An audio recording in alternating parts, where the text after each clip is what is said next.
په خیر راغی جی. یا په خیر راتلې داسې پټه پوی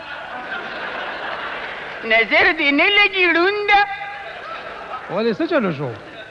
نو په رښتیا پټه پوه دې دې ته وګوره دې مخ نه مې 62 ماډل رکشه جوړه شوې ده.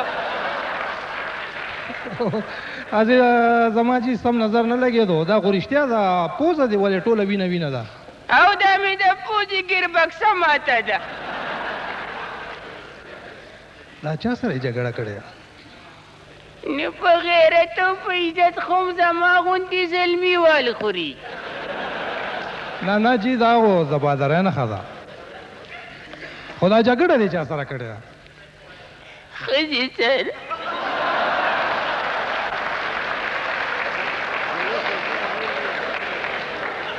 نو کې دا حال دې بیګم صاحب کړی دی؟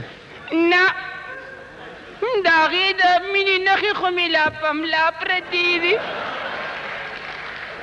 نو دا مخ نه دا زړه کرکول چا جوړه کړې؟ دا مې خواښې ښکل کړې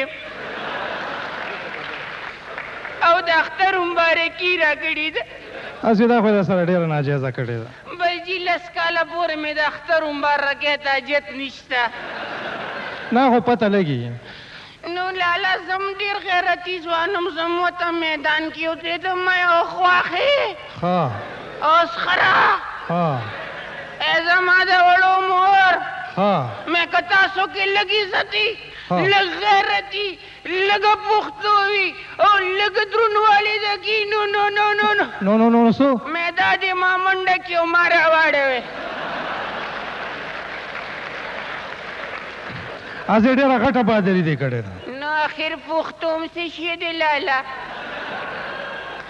دا راته ووایه چې دا جګړه دې په څه کړې ده؟ یاره لالا دا خو مې د قربانۍ په څاروي کړې ده. ها څنګه؟ نو لالا سخر مې ویې ما په 50,000 باندې څاروي اخیستې دي 50,000 پکې ستا حصه ده نو 50,000 حصه مې لالا ورکړه. نه ښه دې وکړه. نو چې د اختر په ورځ مې کتل نو د پیشو مرسخې یې په ترخ کې نیولې. نو ایله د پیشو مرسخې ترخ کې نیولې وو؟ نو چې څنګه مې سخرو هغسې سخې راوړې نو ها نو بیا؟ نو لالا چې څنګه ملال کو نو مازغو خپې مې تې خواښې وړوې زما خپې او مازغه کمزوري دي. که پاک مولا رب العالمین د مازغو د خپو نه خلاصه کړي.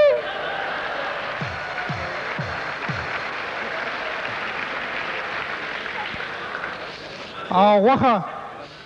لالا نوره غوښه مې تې یو اوښي یوړو نو او سرمن مې سخرې وړله. ښه غوښه دې وخوړه یوړه او سرمن دې سخر او تا دې څه درکړو؟ ما لیلکۍ راکوي ځانه پې مچان شېړه.